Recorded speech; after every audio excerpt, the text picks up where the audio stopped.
Setting healthy boundaries in both your work and personal life can lead to greater levels of productivity, enjoyment, and provide you with more time to focus on the things that matter most to you. However, they can also impact your relationships in a negative way if not done well. So in this video, I'm going to share with you 3 tips on how to set healthy boundaries in your life. Number 1 is to clarify what your boundaries are in the first place. This is an important first step because if you're not clear about what your boundaries are in a specific area, how can you possibly communicate them to others? How can you communicate them to yourself as well if others aren't involved and it's maybe technology that you have a boundary around with social, for example? If you don't have clarity first and foremost, then communicating those boundaries and upholding and maintaining those boundaries is going to be very, very difficult. What you're going to probably find instead is that you end up feeling frustrated and you don't really know why.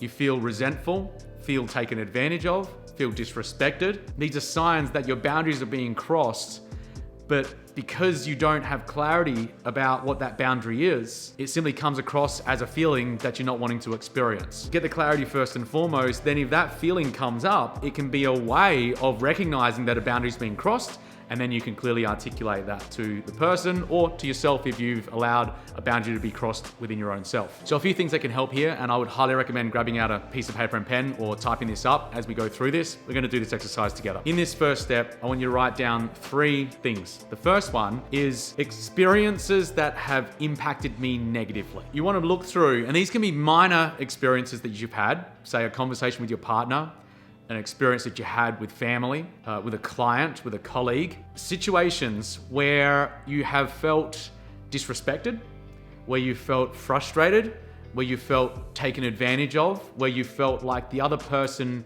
didn't take into consideration your feelings.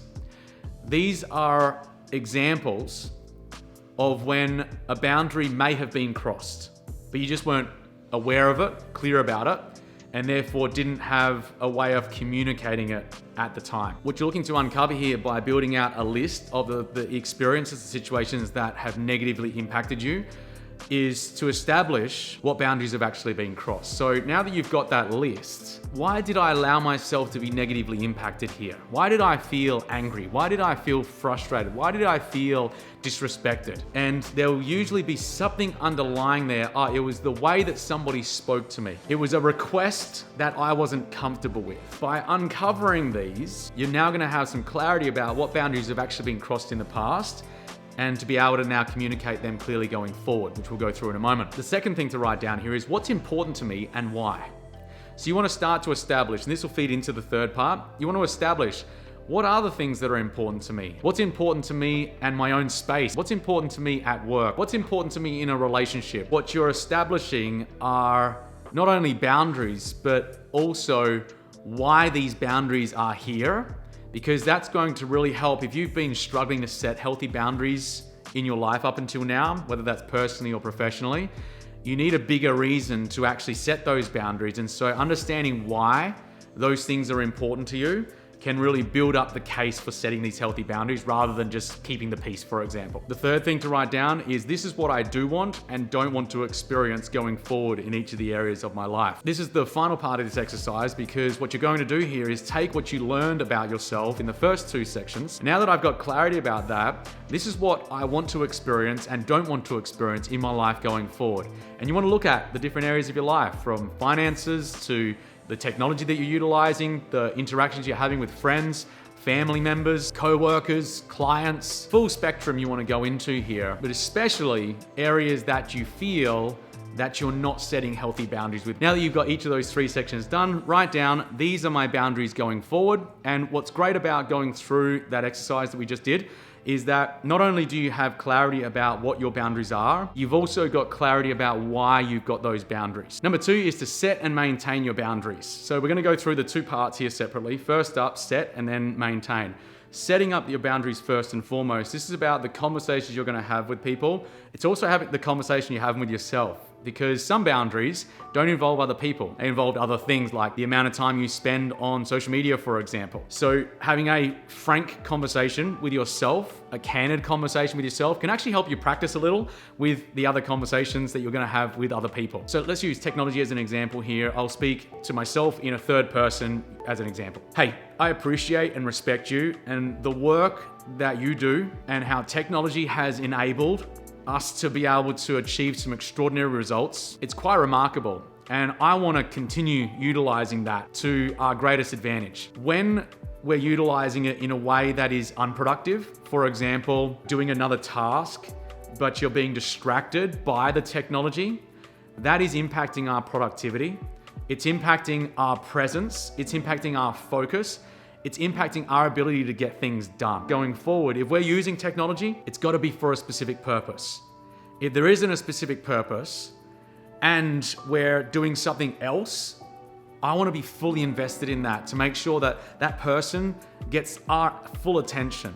That task that I need to get done gets its full attention. It's going to lead to deeper relationships, greater productivity, and just a greater joy overall, knowing that we're doing what we can possibly do to live an extraordinary life. Does that make sense?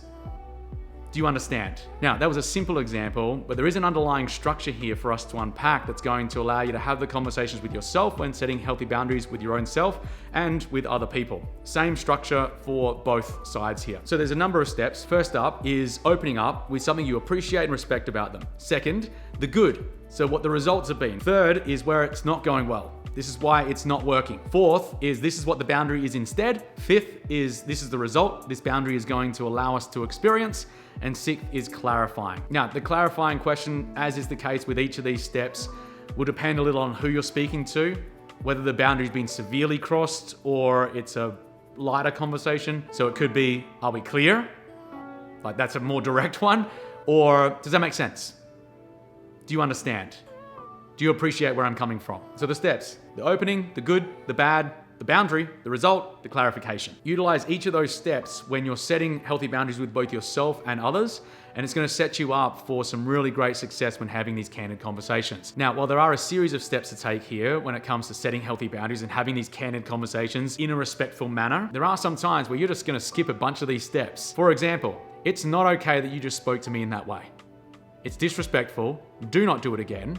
Are we clear? You're being much more direct in this case, because maybe somebody has clearly crossed a boundary versus sitting down and having a more in-depth conversation with them about what those boundaries are going to be going forward. Ideally, you want to determine which steps you're going to utilize in the conversation ahead of the conversation, especially with people that you really respect and that you're wanting a relationship with going forward. That deserves some thoughtfulness. It deserves respect. It deserves planning that out so that you can have a really healthy, candid conversation that is also respectful. Now, on the other side of this is maintaining, because just setting a boundary to begin with, unless you uphold that boundary, unless you maintain that boundary, all that's going to happen is this person says something, but they don't really mean it. This is where ongoing maintenance of your boundaries, ensuring that you are clear again on what those boundaries are, you've clearly communicated them across when you're setting them up, and you're clearly communicating when they're being crossed going forward. By maintaining these boundaries, it's going to help you to have healthier relationships,